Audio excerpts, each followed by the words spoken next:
bagenzi mwe hataba abagome nihaba urugomo ntihamaze imwe ntihabe n'ishyari numvise ku isi muyizenguruka muturangire rwose tugeyo.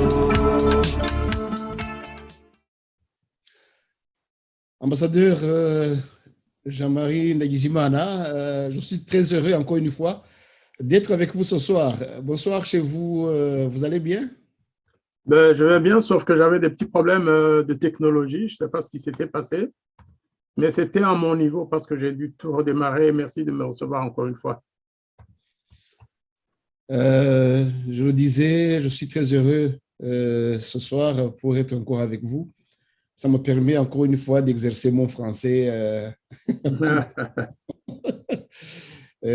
Parce que, il ne faut pas oublier que vous étiez professeur, y compris de français.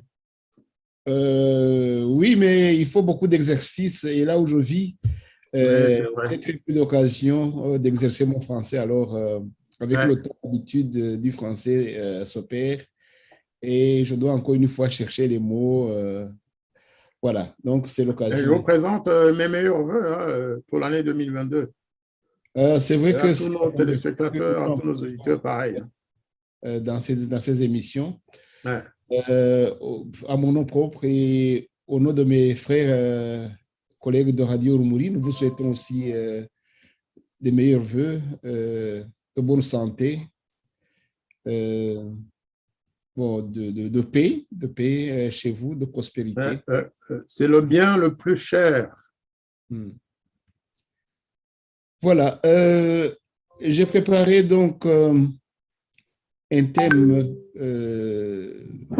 qui est en 3 points et tout, évidemment, s'articule sur le thème de la diplomatie, le grand thème de la diplomatie dont vous êtes vraiment la personne la mieux, la mieux choisie pour nous aider à comprendre certaines choses, surtout de l'actualité diplomatique de notre pays, mais aussi de la région dans laquelle notre pays se situe. Nous allons tout de suite entrer dans la matière où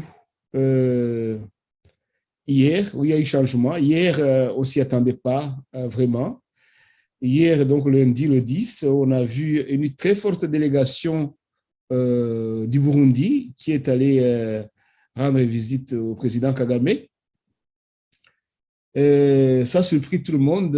J'ai parcouru les réseaux sociaux et j'ai lu et écouté tous les médias.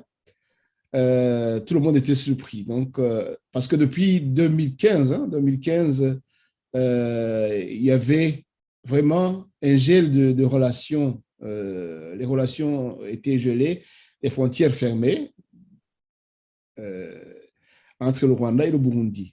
Alors, ça nous a surpris hier. Beaucoup de gens ont commencé à parler. Il y a des gels des relations. C'est bien. Bon, on essaie d'être optimiste.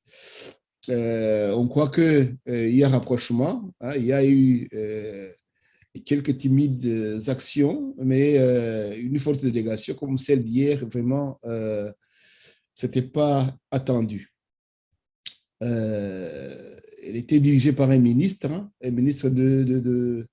des Affaires de la région est-africaine, quoi. Des affaires de la communauté est-africaine, East African Community. Une forte délégation de 5 personnes, si j'ai bien compté.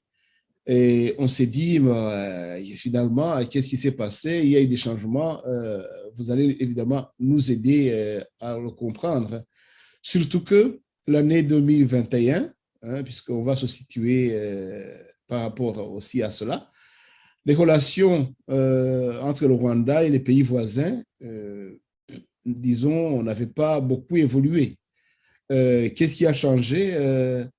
Évidemment, vous en profiterez aussi de parler des relations du Rwanda, entre le Rwanda et d'autres pays limitrophes. Ambassadeur Ndagijimana Jean-Marie Vianney, votre analyse de cette situation? Je vous remercie beaucoup, cher frère. En ce qui concerne la visite d'une délégation de très haut niveau d'ailleurs, burundaise au Rwanda. Je ne ferai pas beaucoup de commentaires parce que, comme vous dites, il y a eu une grande surprise, mais c'est une surprise tout à fait agréable hein, pour les ressortissants de la région. Tout ce que nous voulons, c'est la paix. Oui. Tout ce que nous voulons, c'est la paix. Le problème, c'est que le pays, justement, qui est à la base de cette déstabilisation de toute l'Afrique centrale et de l'Est, y compris même de l'Afrique australe, c'est notre pays, malheureusement, le Rwanda, ou plutôt c'est le régime qui sévit depuis 27 ans dans notre pays. Le Burundi est, à mon avis, victime, parce que le Burundi n'a jamais agressé le Rwanda. En revanche, le Burundi a toujours été accusé de ceci, de cela, de préparer un génocide. Le Burundi a été accusé de soutenir les mouvements de libération qui sont dans la région, alors qu'à l'inverse, en fait, le Burundi est parfois attaqué à partir d'Uvira par une force rebelle burundaise alimentée, financée, entraînée par le régime de Kigali. Mais tout de même, depuis ces derniers temps, moi, j'ai observé une évolution dans un sens de dégel, comme vous avez dit. De dégel ou des petits gestes, hein, des petits gestes, des réunions entre les chefs de sécurité, les généraux, des réunions entre les autorités locales frontalières pour se livrer des ressortissants de l'un à l'autre pays. Cela n'a pas échappé à l'œil quand même de toute analyste, de tout observateur. Il y a des jeunes gens qui ont été livrés au Rwanda par le Burundi au motif qu'ils étaient membres du Front de libération nationale du Rwanda, du FLN.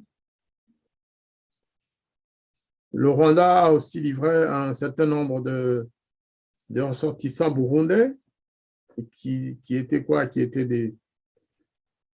On ne sait même pas si ce sont vraiment des Burundais rebelles, parce que le gros des rebelles est au Rwanda et traverse régulièrement la frontière du côté de Kamanyola et du côté d'Uvira pour aller préparer des agressions contre le Burundi. Là, et ils ont un nom, il s'appelle Raid Tabara.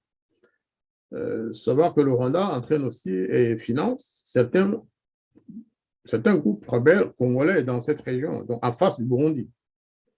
Donc, si on s'achemine vers une période de paix réelle et sincère, comme l'avait dit le président Évariste Ndayishimiye, vous rappelez-vous, il avait dit « Nous voulons coopérer et vivre en paix avec tous nos voisins. Encore faut-il que les voisins soient sincères.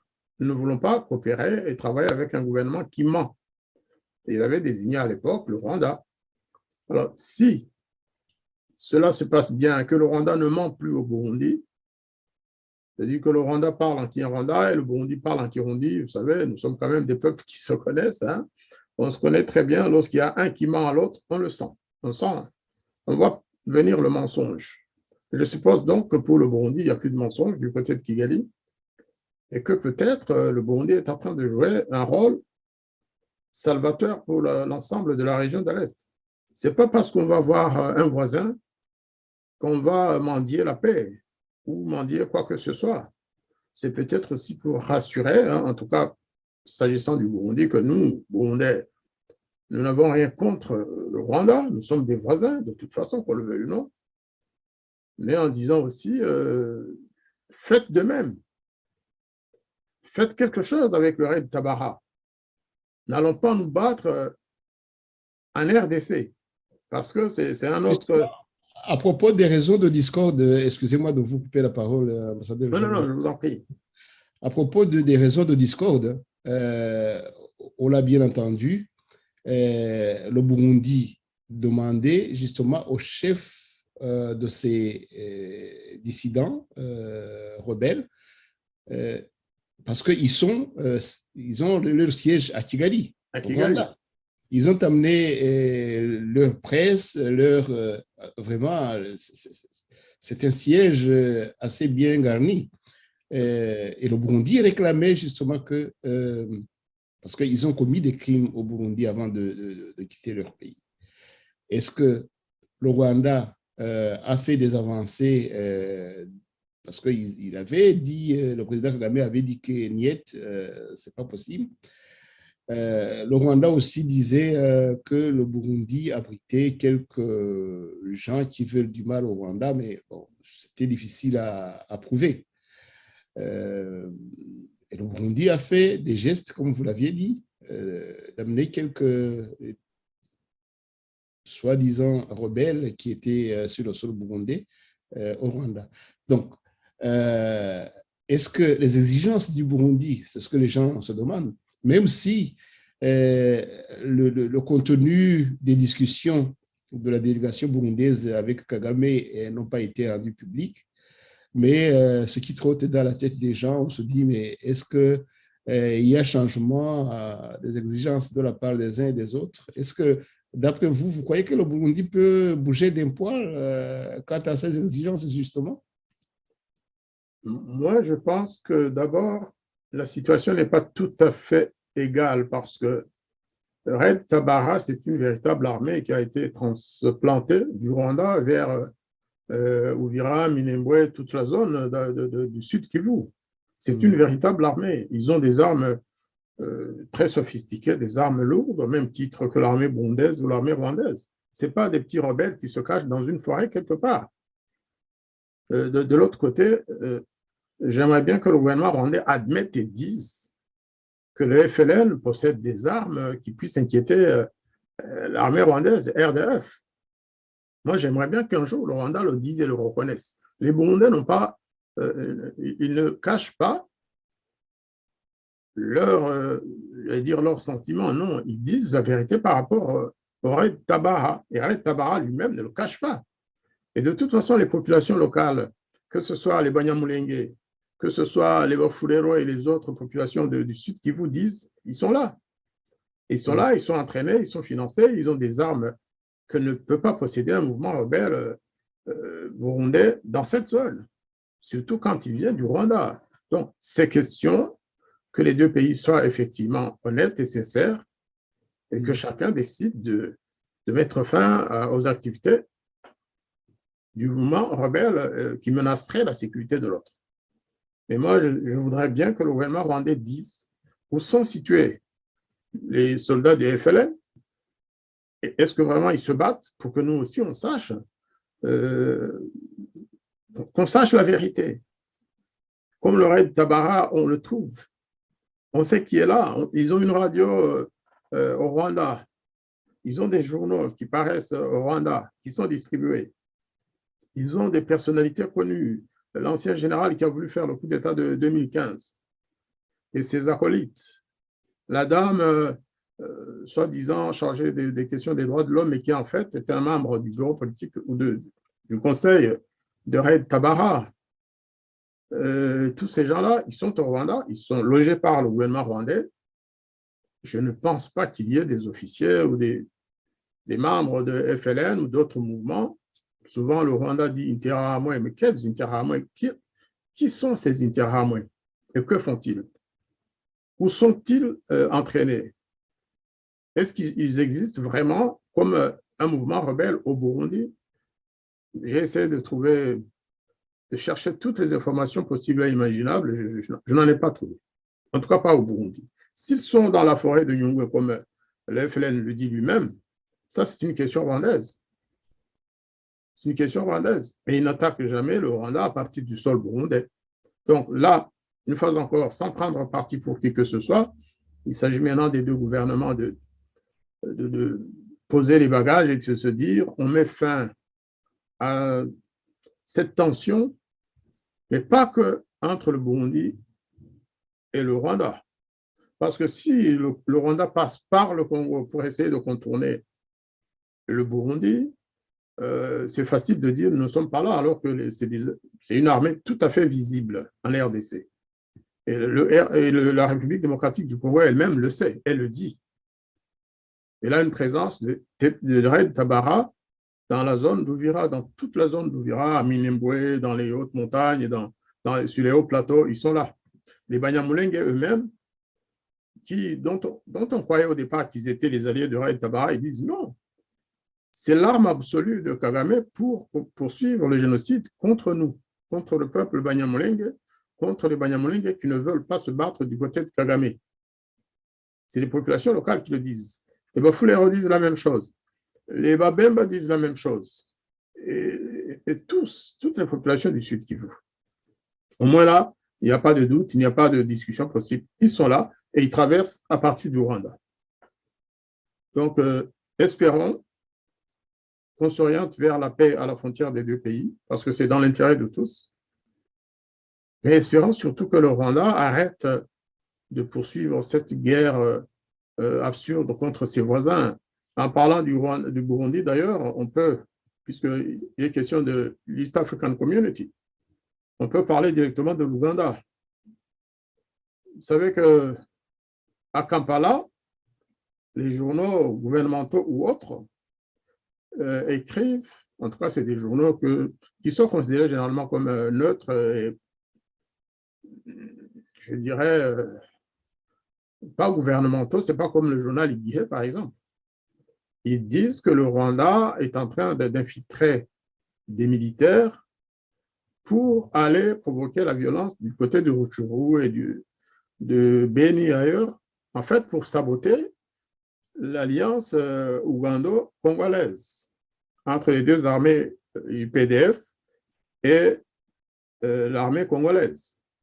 C'est écrit dans les journaux. Jusque-là, il n'y a pas de démenti du côté du Rwanda, ou alors il y en a, mais très faiblement. Lorsque l'Ouganda a envoyé son armée à la poursuite des ADF au nord Kivu, le Rwanda, tout le pays, tout le Rwanda pratiquement a tremblé et il y a eu quelques remous par-ci par-là et ils s'en ont pris médiatiquement à l'Ouganda. Ouais. Et puis, certaines langues aussi disent qu'il y a eu, on sait, la tentative d'envoyer des policiers à Goma, au nord Kivu, mais c'était un cheval de Troie qui devait transporter les troupes contrer les UPDF d'Ouganda qui sont au nord du Congo. Il y a eu aussi d'autres tentatives, semble-t-il, dont on ne parle pas. Mais en gros, le Rwanda donc, a senti que ça se rapproche, donc le conflit risque de changer de face parce que une fois que l'Ouganda était au nord Kivu et à l'est du Congo, le Rwanda ne pouvait plus espérer y poser les pieds. Alors, ça a été quelque chose qui a bouleversé les relations aussi entre le Rwanda et le Congo, parce que Kagame, il a fait aussi des tentatives officiellement de passer par le président Tshisekedi, mais il paraît, bon, d'ailleurs c'est visible, il y a eu échec. Il n'a pas pu poser les pieds officiellement au Congo. Est-ce que vous croyez qu'il a baissé les bras ou qu'il continue? Comment vous voyez les choses? Il n'a peut-être pas baissé les bras, mais il a compris que ce jeu-là peut être très dangereux pour lui et pour son régime. Même la tentative de rétablir la paix avec le Burundi, je pense que ça possède de la même logique. Il se rend compte que tous ses voisins le regardent et l'observent. Et donc, sur le plan militaire, oui, il montre les muscles, il ne cesse de dire qu'il est fort, qu'il a une armée forte, qu'elle est au Mozambique, qu'elle est en Centrafrique, qu'elle va au Mali, qu'elle va au Niger, même, semble-t-il. J'y crois pas trop, mais en tout cas, Paul Kagame et son régime montrent les muscles en permanence. Et cela peut inquiéter, c'est tout à fait normal que cela inquiète les voisins. Tout le monde sait que Kagame ne peut pas se battre contre ses 4 voisins. Parfois, il dit oui, j'ai des problèmes avec tous, sauf avec la Tanzanie, sauf avec le Burundi. Vous voyez que si jamais il s'attaque à un voisin, vous pensez qu'il s'attaque à un voisin, il pourrait y avoir justement des voisins et des ententes entre voisins qui peuvent se liguer contre lui ou Vous savez, si le Rwanda est en guerre avec le Burundi, à supposer que cela soit le cas, ou avec l'Ouganda, naturellement que la Tanzanie ne peut pas laisser faire, parce que c'est une partie de sa frontière qui est concernée. Personne n'aime avoir la guerre à ses portes, même s'il s'appelle Tanzanie.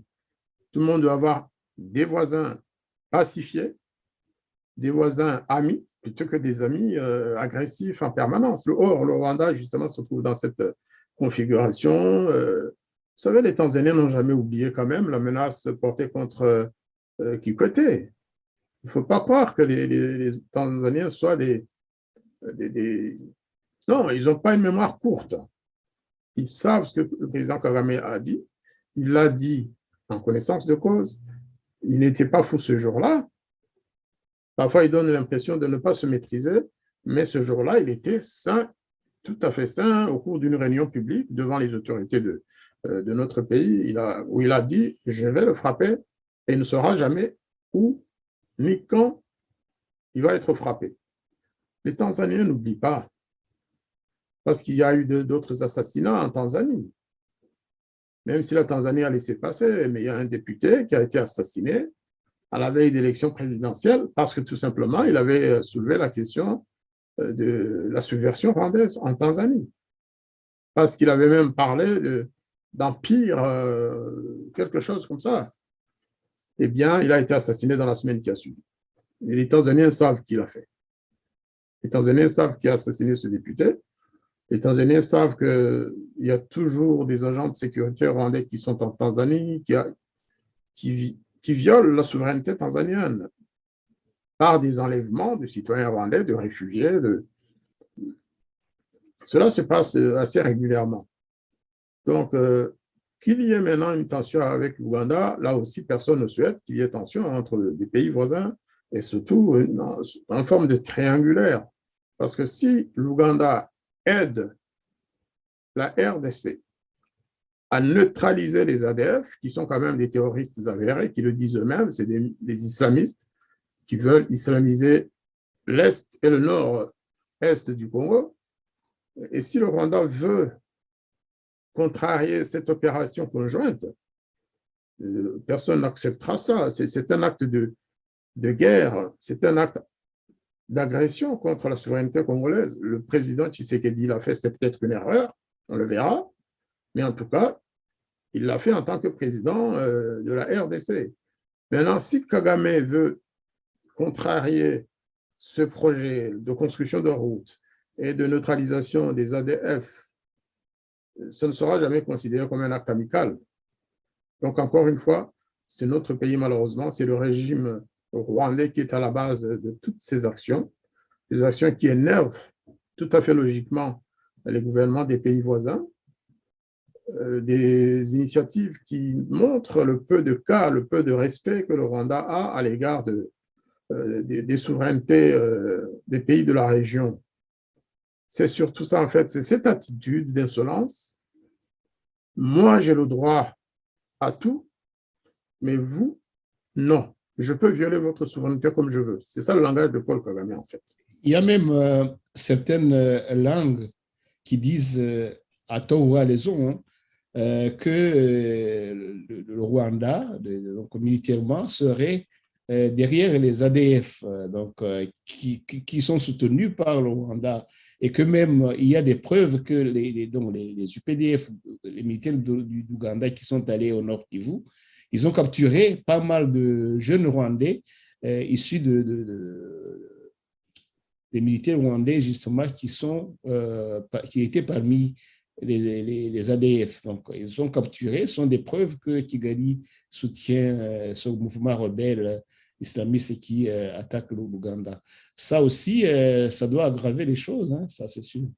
Et il n'y a pas longtemps, la semaine dernière, ils ont capturé quelques dizaines de soldats rwandais qui étaient justement dans cette zone pour appuyer les ADF. Et on sait aussi que les chefs civils et militaires des ADF vivent à Kigali, exactement de la même façon que Kagame le fait avec le raid Tabara, eh bien, les chefs militaires et civils des ADF ont des maisons à Kigali, ils sont logés, nourris par le gouvernement rwandais. C'est connu, ça aussi. Les adresses existent. Les noms et les adresses des dirigeants des ADF à Kigali sont connus. Évidemment, Kigali n'ira, ils n'ont jamais accepté quoi que ce soit. Ils ont toujours nié la présence des troupes rwandaises au Congo jusqu'au moment où les experts des Nations Unies sont venus le prouver. Et même là, ils ont continué à nier jusqu'à quand ils ont été frappés militairement par les pays de la SADC et de la MINUSCO, pour finir. Donc, aujourd'hui encore, ils nient.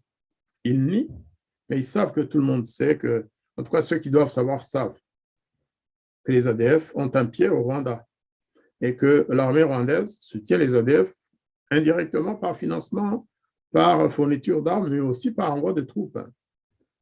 Quand on le dit, ce n'est pas une vue de l'esprit, c'est des choses avérées, c'est des choses qui sont confirmées par la société civile de la région de Goma, de Beni, d'Ituri.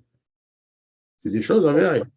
Oui, si j'essaie de résumer un peu une bonne analyse que vous venez de nous faire des relations rwando-voisins, c'est que tous ces voisins, ils auraient du mal à mettre dans un plateau les relations individuellement avec le Rwanda et les relations qu'ils ont avec le reste des voisins du Rwanda. Donc, une fois que le Rwanda est en conflit avec un voisin, les autres, en tout cas, eux, ils ont de bonnes relations entre eux, tellement que le Rwanda serait seul à un plateau et les trois autres voisins dans un autre plateau. J'essaie de schématiser, mais... Tout à fait. Vous avez raison, cher frère. Moi, je pense que Kigali le veuille ou non,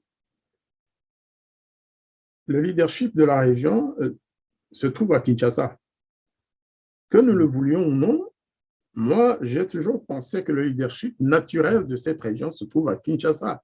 Il ne suffit pas d'avoir une armée forte aujourd'hui pour un pays comme le Rwanda pour penser dominer le Congo. C'est impossible. 96 n'existera plus. Aujourd'hui, si Kagame s'avise à vouloir traverser les frontières sous le soleil, devant tout le monde, vous savez, les conséquences peuvent être très, très lourdes. Parce que les Congolais en ont soupé, comme on dit chez vous en Belgique. Hein. Ils ne peuvent plus tolérer ça. Et même les Rwandais, d'ailleurs, ne peuvent plus supporter ça. Mais il y a une chose par ailleurs. Moi, je soutiens la thèse selon laquelle, tant qu'il sera au pouvoir, tant que Kagame se sentira obligé ou aura besoin de garder le même standing économique, trompe-l'œil, bling-bling, à l'égard des Rwandais et des étrangers, tant qu'il se présentera comme Singapour d'Afrique, moi je crains que Kagame n'abandonne jamais son idée non pas d'occuper vraiment de façon pérenne, mais de poursuivre ses menées pour faciliter les pillages des ressources minières et autres de la RDC. Parce que toutes les recherches qui ont été menées, et ça va peut-être sortir bientôt d'ailleurs, hein, mais les experts du Congo, les experts des Nations Unies qui ont fait des rapports ont montré l'importance des conséquences économiques que le Rwanda retire de ces pillages de la RDC. Et beaucoup d'économistes pensent que sans la RDC, sans la République démocratique du Congo, sans les pillages des ressources de la RDC, le Rwanda ne pourrait pas tenir économiquement. Parce qu'il a atteint un certain niveau de vie, un certain standing, bling-bling, de toute façon, qui n'apporte rien à la population de base. C'est au niveau de l'élite du régime. Ils ont un train de vie comme celui des Américains, sinon pire. Ils ont des salaires comparables à ceux des Américains, du gouvernement américain. Je pense que Kagame peut probablement avoir un salaire supérieur à celui de Joe Biden. Je vous assure. Hein? Et donc, pour garder ce train de vie, pour pouvoir en fait finalement boucler son budget, le Rwanda est quasiment forcé de poursuivre la déstabilisation du Congo, en tout cas de l'Est du Congo. Ça, il faut que les Congolais le sachent, et il faut aussi que les Rwandais le reconnaissent, qu'ils sachent que sans le pillage des biens, des ressources, des mines de la RDC, sans les infiltrations continues pour faire ceci ou pour faire cela, regardez ce qu'ils sont en train de faire avec Rwandais à Goma, eh bien, les Congolais doivent savoir que Kagame n'abandonnera jamais l'idée de mettre la main sur une partie de ce pays. Sinon, c'est la chute. Sinon, c'est la débâcle et c'est la faillite du Rwanda, économiquement parlant. Certains bureaux des statistiques économiques disent que, en tout cas, le niveau d'endettement du Rwanda approche dangereusement les 80% du produit national brut. Donc, tout à fait. Ils ont besoin de et comme à l'est du Congo, justement, il y a un gros morceau de fromage pour une petite souris qui se trouve au Rwanda. Je pense que la tentation est très forte.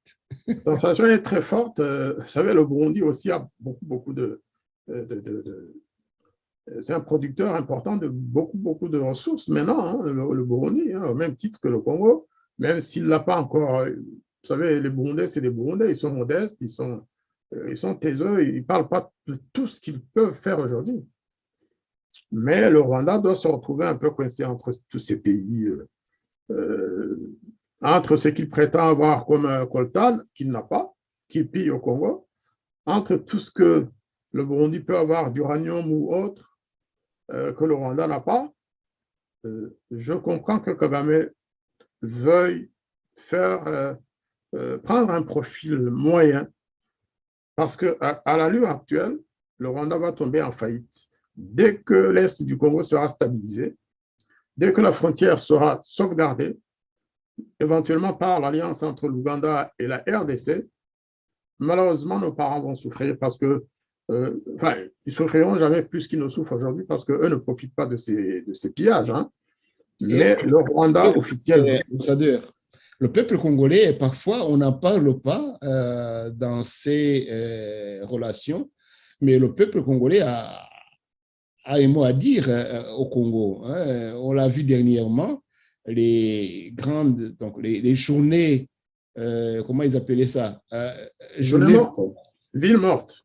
Les journées villes mortes qui ont été organisées au nord à Goma et au sud à Bukavu en disaient long, parce que si même les officiels du Congo, de la RDC, prenaient des décisions, je pense qu'ils doivent compter avec la volonté de la population de l'Est du Congo. Exactement. Lorsqu'on voit comment la population réagit en RDC, au Rwanda, vous savez, si les citoyens rwandais faisaient la moitié de ce que font les Congolais à Goma ou à Kinshasa ou au Kasaï, lorsque le président Tshisekedi va visiter sa région d'origine, les Congolais ne se taisent pas. Ils font des choses. Au Rwanda, cela n'existe pas. Justement, c'est pourquoi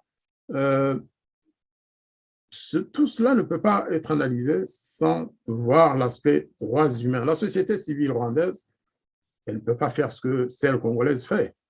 Non. La société civile congolaise, elle est très active, elle est organisée, elle est forte.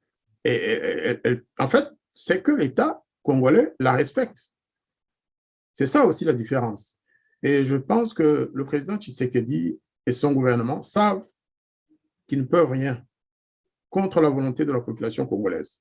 Et cela a été montré, comme vous l'avez si bien dit, par les manifestations de Goma, où il y a eu même des policiers ou des militaires congolais morts, tués par les civils. C'était effrayant. Cela n'est pas possible. Donc, un jour, on doit s'attendre à ce que le gouvernement de Kagame cède. Il vaut mieux qu'il commence à s'habituer à vivre dans un standing moyen. Le bling-bling, ça ne va plus passer dans les jours à venir. Il n'y aura plus de ressources. Ça, c'est une garantie. sauf si un pays étranger, une grande puissance, vient aider le Rwanda à occuper l'est de la RDC. Et cela, ce sera une nouvelle guerre très longue et que le Rwanda ne pourra pas gagner. Surtout que les Rwandais aussi à l'intérieur, ils commencent un peu bon, à oser parler, à élever la voix parce que on a faim et à un certain niveau, qu'on le veuille ou pas, on parle. Hein, La différence entre le Rwanda et ses voisins, c'est que au Rwanda, on peut tuer, on peut emprisonner tous les jeunes youtubeurs. Kagame peut décider d'exiler tel de force ou de le faire disparaître sans que personne ne vienne lui poser de questions. Mais au Burundi, croyez-moi, on ne va pas fermer toutes les chaînes YouTube ou arrêter toute la société civile. Il y a une presse d'abord indépendante. Au Rwanda, il n'existe pas. Les seuls qui essayaient, c'est justement les jeunes youtubeurs qui sont tous aujourd'hui en prison ou morts ou exilés. Oui, on ne se rend pas compte de la terreur qui règne au Rwanda. Souvent, on parle, oui, la paix, mais la paix au Rwanda, entre le Rwanda et les autres pays, très bien. Mais la paix à l'intérieur, alors, quand nos enfants, nos neveux et nièces sont en prison parce qu'ils ont ouvert des chaînes YouTube. Nous allons tout à l'heure parler justement de la situation des droits de l'homme à l'intérieur du pays, tout à l'heure, mais si vous me le permettez, puisqu'on est encore avec donc au niveau des relations avec d'autres pays et au niveau de ce qui est en dehors du Rwanda, je voudrais que vous nous parliez un peu justement de cette actualité des Rwandais qui ont été trouvés donc sans crime, donc sans tâche par le tribunal pénal international du Rwanda, et qui n'ont pas été donc appréhendés, donc qui ont été libérés, alors, bon, pas libérés, mais bon, trouvés innocents, et d'autres qui ont terminé leur peine. Alors, les 9 personnes qui devaient être,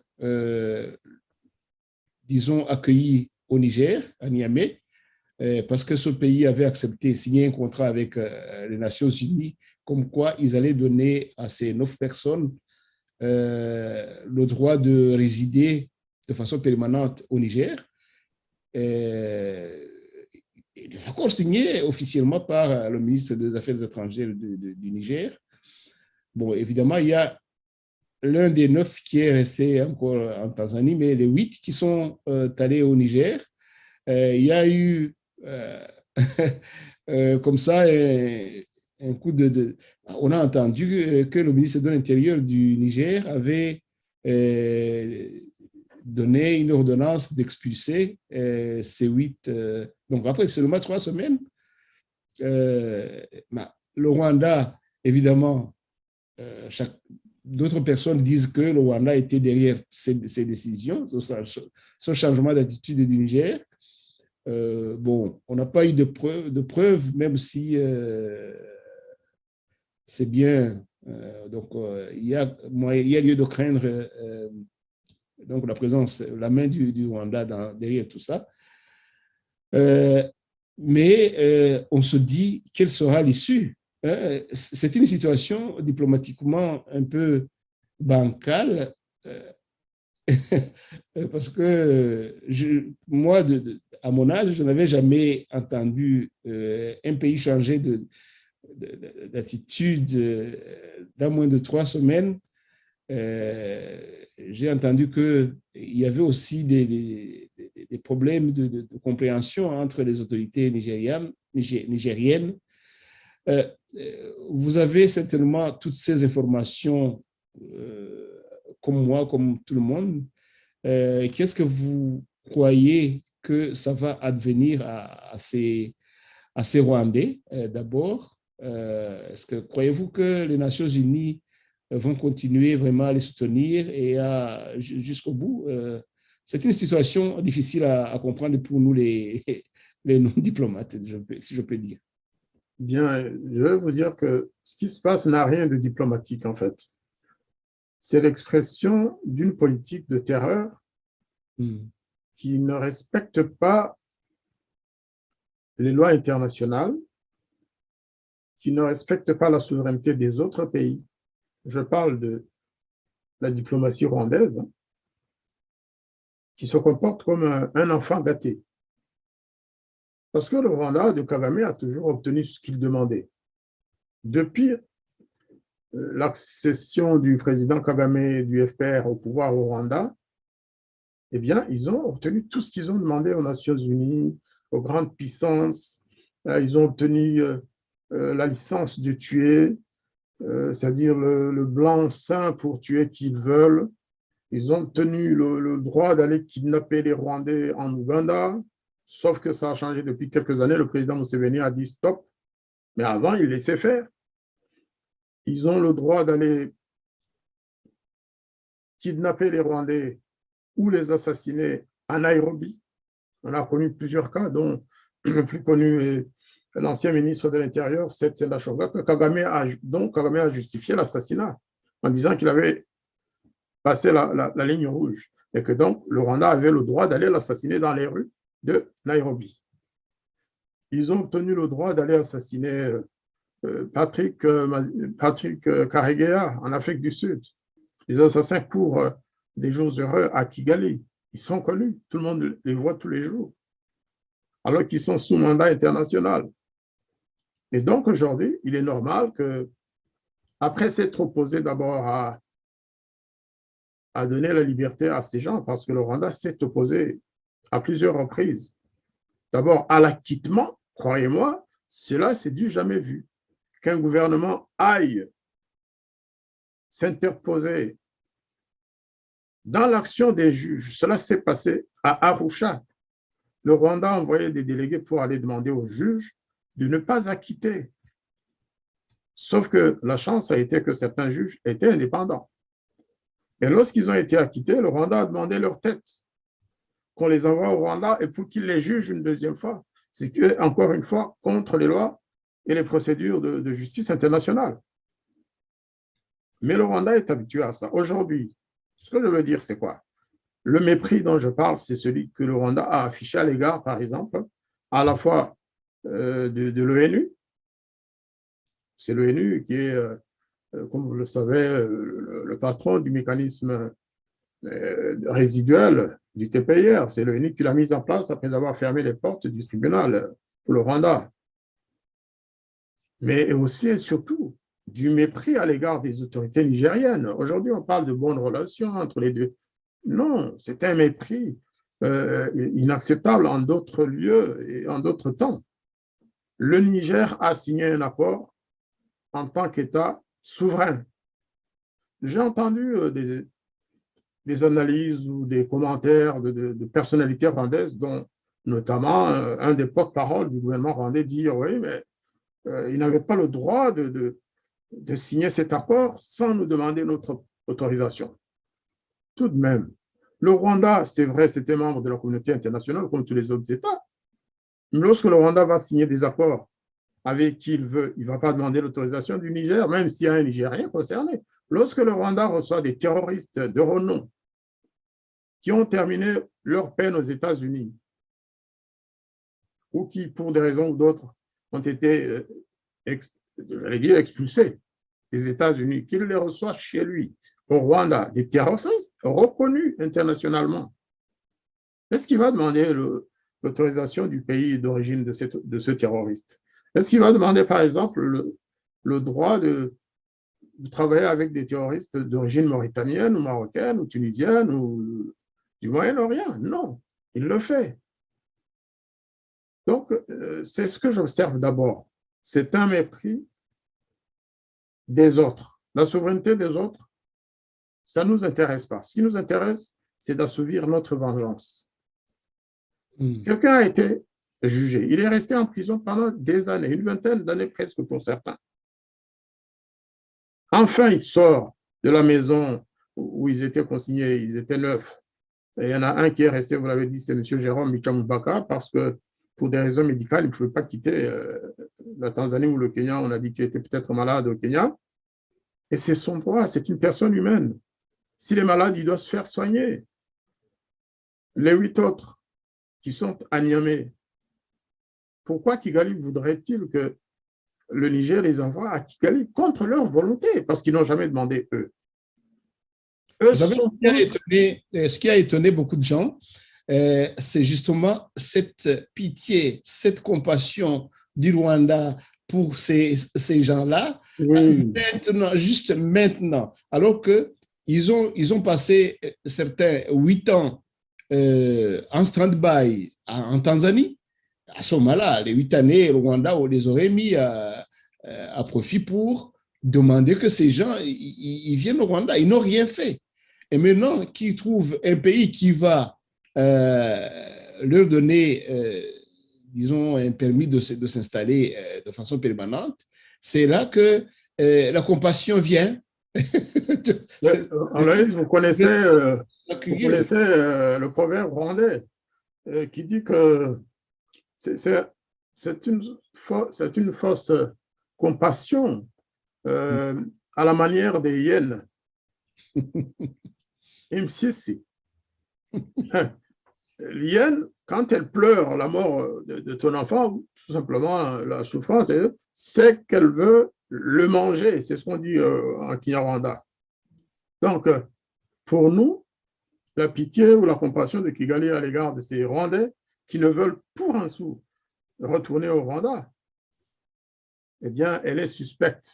Ce n'est pas une pitié, ce n'est pas une compassion, ce n'est pas un amour ce n'est pas une façon de défendre. Ce n'est pas comme ça qu'on défend les intérêts de ses compatriotes. La première attitude du gouvernement rwandais devrait être de dire, écoutez, mes compatriotes, ils sont enfin libres, laissez-les aller où ils veulent. C'est ça. Voilà, c'est ça l'attitude normale et naturelle. Les autres pays se battent pour aller libérer les otages. Le Rwanda, lui, envoie un avion faire le pied de grue à l'aéroport de Niamey en attendant qu'on lui livre des gens qui ont été acquittés ou qui ont été libérés après avoir fait toute leur peine. C'est vraiment inacceptable. Mais je viens de penser. Ça rappelle aussi, le kidnapping de Paul Rusesabagina, parce que le jet qui a enlevé Paul Rusesabagina de Dubaï attendait depuis quelques jours ou depuis quelques heures à Dubaï. Et donc, nous devons vraiment continuer à condamner, à dénoncer cette attitude. En ce qui nous concerne, dans les organisations auxquelles nous participons, nous l'avons fait. Nous avons informé le gouvernement du Niger du bien fondé de l'accord que le Niger a signé avec les Nations Unies. Donc, attendons les 30 jours, mais poursuivons quand même les pressions, parce que le Niger est un pays c'est un pays modèle, en fait, en Afrique. Les Nigériens sont des gens très sérieux. C'est des gens qui ne sont pas agressifs. C'est des gens je suis sûr qu'ils ne comprennent pas cet acharnement du Rwanda. Mais il y a quelque chose de bien derrière tout ça. En Ouganda, le Rwanda n'aurait jamais osé faire une telle démarche. Au Burundi non plus. En RDC, oui, ils pensent que les Congolais n'ont pas les yeux ouverts, mais ils se trompent lourdement. Ils ne peuvent pas faire la même démarche en Tanzanie. La preuve, c'est que les 8 ou les 9 sont restés à Arusha pendant des années. Le Rwanda n'a jamais osé aller poser cette question au gouvernement tanzanien. Mais ce qui est bien dans tout ça, c'est que enfin, en Afrique de l'Ouest, si tout se passe bien, et je pense vraiment que le Niger ne va pas extrader nos compatriotes sans raison, au moins ce sera l'occasion pour eux de découvrir la vraie nature du régime qui dirige le Rwanda. Nous devons poursuivre notre travail, le dire, le dénoncer. Et nous devons citer ce cas comme un modèle de terreur et de terrorisme international développé par le régime de Kigali en Afrique et ailleurs. Ce n'est pas acceptable. Justement, avant de quitter le cas de ces Rwandais qui sont donc à Niamey, les gens se demandent est-ce que le Niger peut ou a le droit d'envoyer ces gens au Rwanda unilatéralement, parce que ces gens n'appartiennent pas au Niger. Ils appartiennent aux Nations Unies qui D'ailleurs, il y a eu donc des écrits ou des déclarations du mécanisme qui traitent des problèmes, des questions résiduelles du TPIR, des écrits qui ont dit, voilà, ces gens-là, d'ailleurs, ils ont eu disons, je ne sais pas comment on peut dire ça, mais une injonction, une sorte d'injonction du tribunal des Nations Unies qui ont dit, voilà, ces gens-là, si vous voulez qu'ils quittent votre territoire, nous avons des accords avec vous, donc gardez-les pendant que nous allons discuter de comment nous allons traiter la question. Et le Niger s'est exécuté, si je peux dire, hein, parce qu'ils ont accepté de les garder encore 30 jours au lieu de 7. Okay. Et est-ce que le Niger a le droit sur ces gens-là? Est-ce qu'il peut décider unilatéralement, voilà, je vous prends, je vous envoie à Kigali sans l'accord des Nations Unies comme ça? Je me pose les questions avec une telle question parce qu'il y a beaucoup de gens qui se posent vraiment la question. Alors, moi, mon avis, c'est que le TPIR, puisque c'est quand même c'est ce qui reste, le mécanisme résiduel, c'est un résidu du TPIR.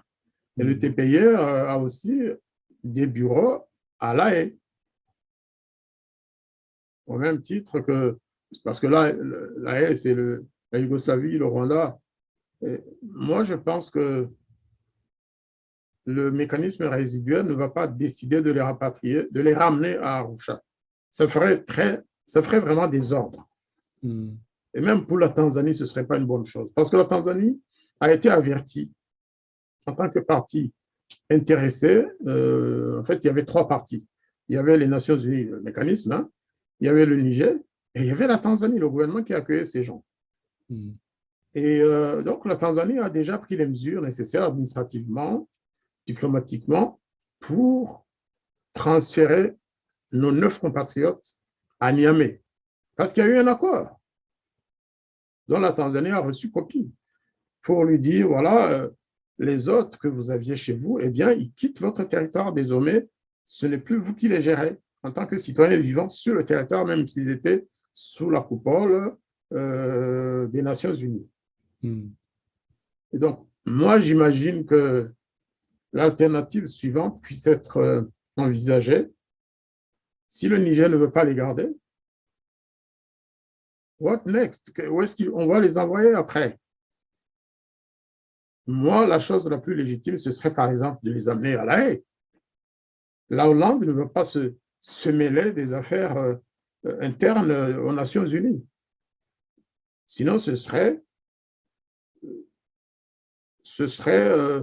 porter atteinte, j'allais dire, à la souveraineté, à l'autonomie du siège des Nations Unies en ce qui concerne le tribunal, qui est à La Haye. Donc, cette possibilité existe. C'est juste question de mobiliser les ressources, parce que j'imagine que ce que coûte un réfugié, oui, c'est des réfugiés acquittés, des anciens prisonniers de cet organisme. Ce que ça coûte en Tanzanie, ce n'est pas la même chose qu'à La Haye, donc il faudra augmenter un peu le budget. Et pour finir, est-ce que ce serait une mauvaise chose pour nos compatriotes? Moi, je pense que non. Je crois que pour éviter toute cette tension, dans le mois qui suit, le mécanisme résiduel pourrait dire, bon, on les envoie à La Haye. Et puis après, on discutera avec les gouvernements des pays où vivent leurs familles respectives. Savez-vous que sur les 9, nous, en France, déjà, nous avons 6 familles. 6 de ces personnes auraient dû depuis longtemps être acceptées en France sous le sujet plutôt sous le statut de regroupement familial. Un pays comme la France devrait comprendre qu'étant membre de sécurité des Nations Unies, étant la nation de référence quand même des droits humains, la France pourrait faire un geste humanitaire. Ces gens ont été acquittés pour certains et d'autres ont terminé leur peine. Pourquoi la France n'accueillait pas ces familles? Ensuite, il y a le Canada pour Bichamoupaka. Les deux autres, je ne sais pas trop. Il y a s'il y en a. le Danemark pour Voilà, pour un de deux d'entre eux, exactement. Vincent Sagahutu, le capitaine Pour de Sagahutu, c'est le Danemark, je pense. Oui. Et puis, pourquoi ces pays avancés, pourquoi ces pays qui nous ont enseigné la démocratie? Ça ne veut pas dire qu'ils ont la démocratie chez eux, mais quand vous venez...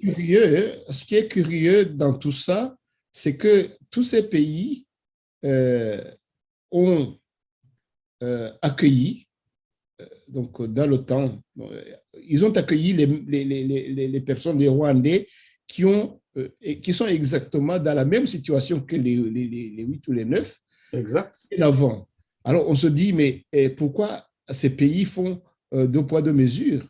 S'ils ont accueilli les premiers, ici en Belgique, nous en avons accueilli certains. Mais aujourd'hui encore, on a le général Ndimidimana qui n'est pas une personnalité moindre, qui est là, qui n'a jamais causé de trouble à l'ordre public. Il y en a beaucoup, j'en connais 4 ou 5. L'argument en Belgique. L'argument qui consiste à dire que ces gens constituent une menace à l'ordre public en France, en Belgique, en Allemagne et ailleurs, mais un général est plus dangereux qu'un capitaine. Il n'y a même pas de danger. Pourquoi il y aurait un danger? Pourquoi des personnes condamnées en France finissent leur peine et rentrent dans la vie et vivent tout à fait normalement? Moi, je pense qu'à force de continuer à harceler les ressortissants rwandais partout à travers le monde, au contraire, c'est là qu'ils peuvent aussi se transformer, je dirais même en menace, effectivement. Qu'est-ce qui nous resterait? Qu'on soit partout traité de terroristes alors qu'on est plutôt des victimes du régime de Kigali.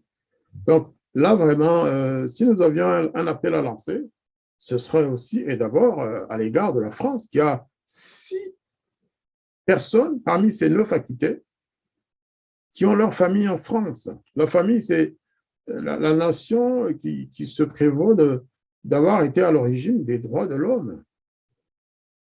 En plus, vous parlez des droits de l'homme, justement, bon, je pense que on ne peut pas justement épuiser tout ce qui est sujet diplomatique pour le Rwanda. C'est vraiment un océan. Mais puisqu'il nous reste quelques 10 minutes, je voudrais justement qu'on parle des droits de l'homme, puisque vous en parlez, et spécialement à l'intérieur du pays. Le Rwanda a été vraiment la cible des organisations des droits de l'homme, des organisations internationales des droits de l'homme, parce que vous en avez parlé tout au long de cette émission. Le Rwanda est assez agressif à l'égard de sa population, qu'elle soit à l'intérieur, qu'elle soit à l'extérieur. Agressif, c'est peut-être moins peu dire, parce qu'il y en a qui disparaissent, il y en a qui... Aujourd'hui, j'entendais un cri de détresse des jeunes de 33 ans qui a perdu, donc, dont la famille, la femme, les enfants, 3 enfants, je crois, viennent de disparaître. Et les raisons, selon justement le cri d'alarme de ce jeune, c'était qu'il était en ligne de mire par le gouvernement du FPR, donc par le président Kagame. Donc, les droits de l'homme au Rwanda, surtout si on regarde, comme je l'ai dit, l'année 2021, c'était vraiment catastrophique. Je dis à nos auditeurs que vous êtes un militant, un vieux militant des droits de l'homme, parce que vous êtes impliqué dans plusieurs organisations rwandaises et internationales pour les droits de l'homme. Je voudrais justement votre avis sur les droits de l'homme au Rwanda en 2021. Est-ce qu'il y a eu des améliorations? Est-ce qu'il y a eu des aggravations?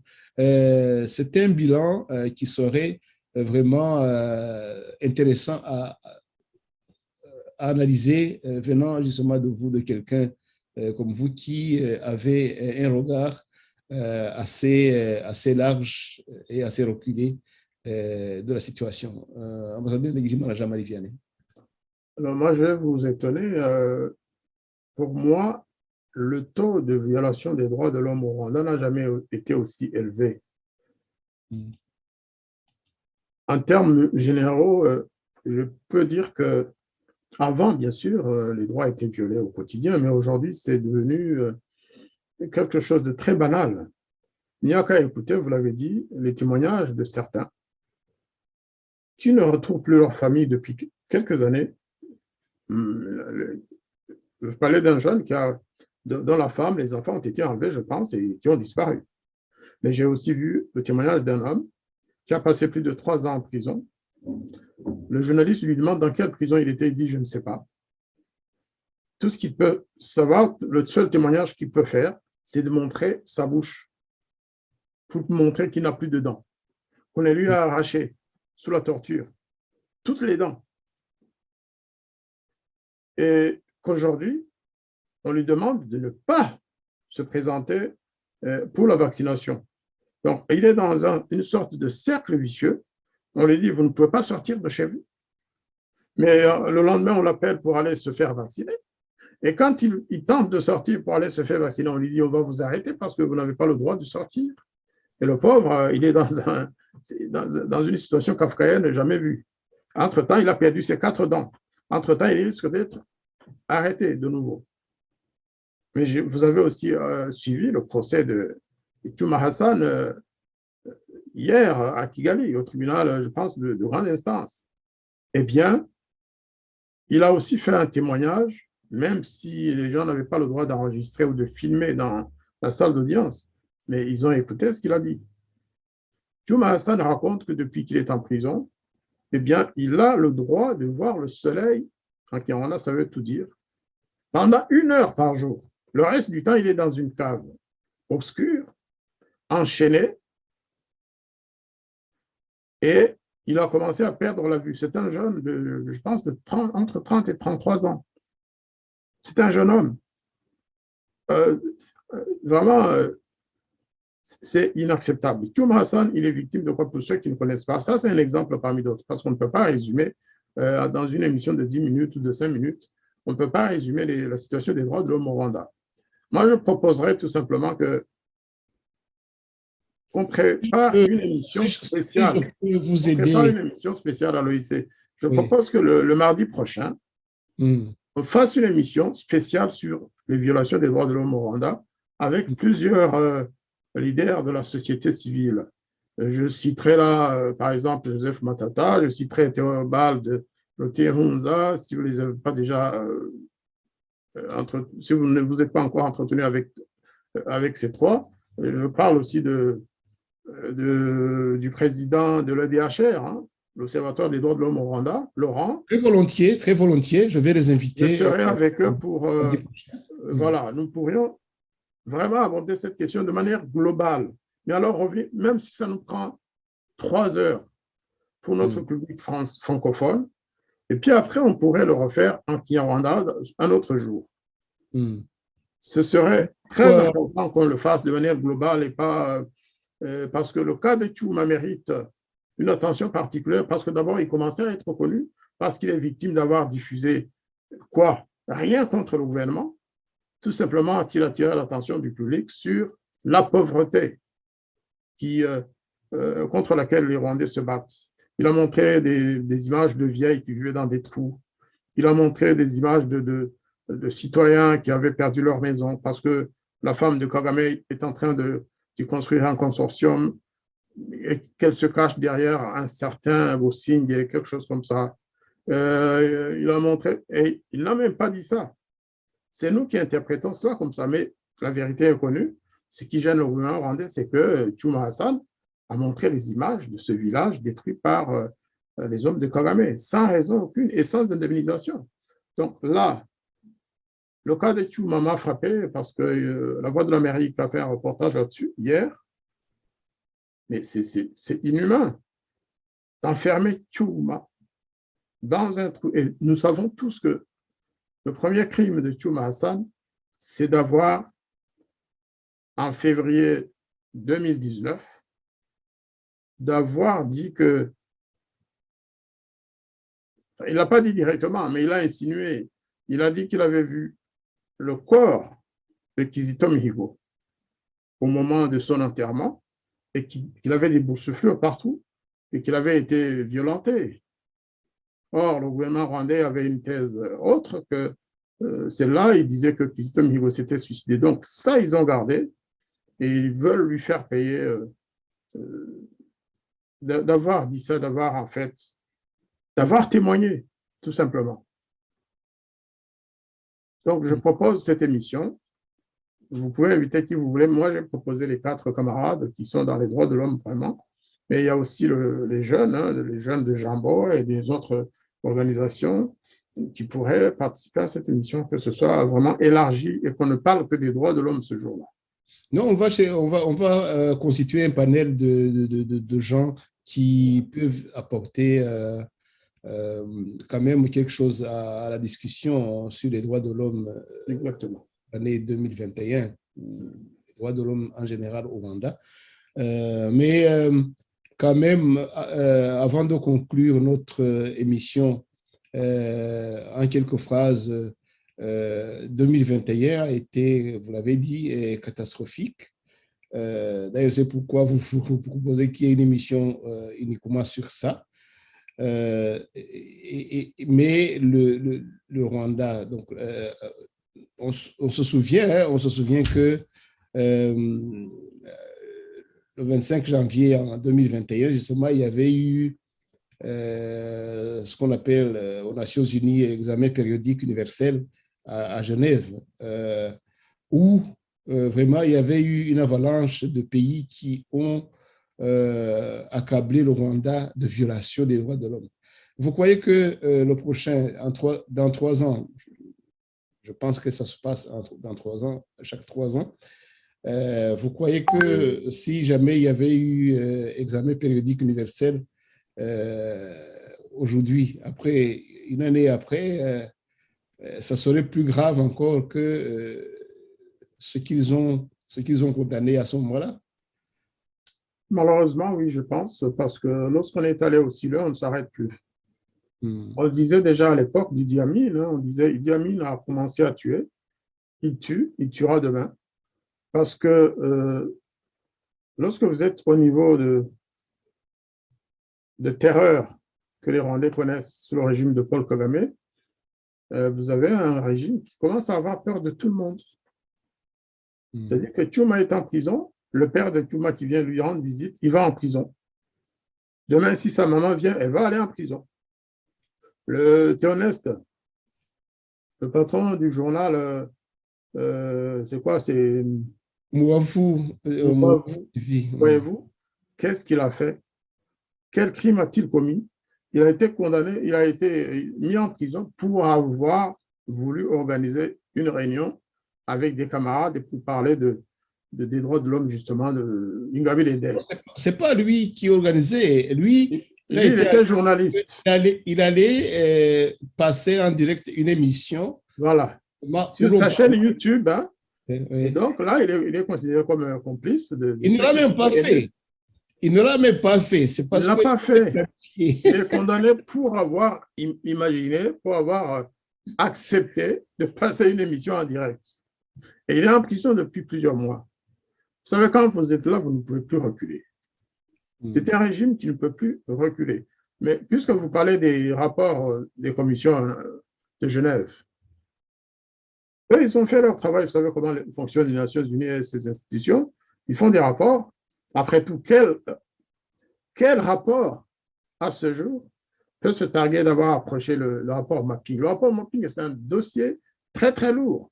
Un rapport fait avec le plus grand sérieux sur plusieurs années par une équipe pluridisciplinaire choisie parmi les meilleurs juristes, les meilleurs sociologues, les meilleurs... Mais le rapport est là. Le travail que nous devons faire, c'est de garantir et d'assurer le suivi de tous ces rapports. Ce n'est pas les experts asiatiques ou américains du Sud ou américains du Nord ou canadiens qui ont fait ces rapports qui vont les mettre en pratique. En fait, ils nous servent, ils nous disent, voilà ce que vous ne saviez pas, voilà notre contribution, à vous d'y aller. Donc, pour moi, une fois encore, je dis que ce sont les Rwandais qui sont interpellés. On ne doit pas se contenter et applaudir ces rapports, et puis chacun retourne avec sa petite famille, se balader, voilà, pour le Nouvel An, pour Noël. Nous devons poursuivre la lutte pour qu'il y ait un changement radical dans ce pays. Quand je dis radical, ça ne veut pas dire violent. C'est un changement, vrai changement. Et c'est poursuivre aussi la lutte pour la vérité. C'est-à-dire, pendant que le FPR massacre les Rwandais, pendant que le FPR agresse ses voisins, pendant que le FPR continue de torturer la jeunesse rwandaise, il nous appartient aussi de dire ce que le FPR a fait avant. Nous devons établir un bilan global sur les crimes de ce gouvernement, maintenant qu'il est aux affaires, mais aussi pendant qu'ils étaient dans la brousse, pendant qu'ils étaient la rébellion du Front patriotique rwandais, qui a tué des millions, des centaines de milliers de citoyens rwandais ou d'autres nationalités, des pays voisins. Donc, il nous appartient de continuer la lutte en espérant qu'un jour, on sera entendu. En espérant qu'on soit entendu à la fois par les Rwandais, par les voisins et par la communauté internationale. En particulier, je dis toujours par les Congolais. Les Congolais pensent que nous sommes tous avec Kagame pour mettre la main sur le Congo. Nos frères congolais doivent savoir que nous ne sommes pas du tout avec Paul Kagame pour exploiter les mines et les ressources congolaises. Nous ne soutenons pas les guerres que le Rwanda de Paul Kagame a continué à faire contre le peuple congolais. Nous sommes de leur côté, qu'ils le sachent, qu'ils cessent de globaliser eux aussi. Il y a des Congolais qui disent les Rwandais. En Lingala, souvent, ils disent Rwandais, Saliboé, Rwandais, Beti. Non, Rwandais, te. Kagame na régime naé, bisoté. Je parle aux Congolais qui sachent que nous ne sommes pas tous avec Paul Kagame et c'est très important. Nous devons au contraire créer une synergie entre les Congolais, nos frères et sœurs, et nous, pour changer les choses dans la région. Si le Congo n'a pas la paix, le Rwanda n'aura pas la paix et vice-versa. Je voulais vraiment terminer sur cela et surtout adresser quand même un message à Paul Kagame et à ce régime qu'ils arrêtent cette course vers l'apocalypse. Ça va mal finir. Si ça ne s'arrête pas aujourd'hui, demain, ça va mal finir. On ne sait pas qui sera victime de cette fin apocalyptique. Voilà, je vous remercie, ambassadeur Jean-Marie Ndagijimana, pour cette soirée et pour votre analyse sur la situation diplomatique du Rwanda, entre le Rwanda et ses voisins, et même une relation assez agressive entre le gouvernement de Kagame et ses citoyens. C'est une situation maintenant que ce soir, vous nous rendez beaucoup plus clair. Je vous remercie et je vous souhaite donc de continuer cette année malgré tout dans la joie et dans la paix. Et j'espère que mardi prochain, justement, vous serez là parmi notre panel, les gens de notre panel qu'on va inviter sur les droits de l'homme. Voilà, merci beaucoup et je vous souhaite une excellente, très excellente soirée chez vous en France. Et je vous réitère mes vœux de Nouvel An pour vous, pour tous les membres de la radio Urumuri et aussi pour tous nos compatriotes et tous les Africains et surtout en particulier les Africains de notre zone d'Afrique des Grands Lacs. Merci Aloïs. Merci et à mardi prochain. Merci.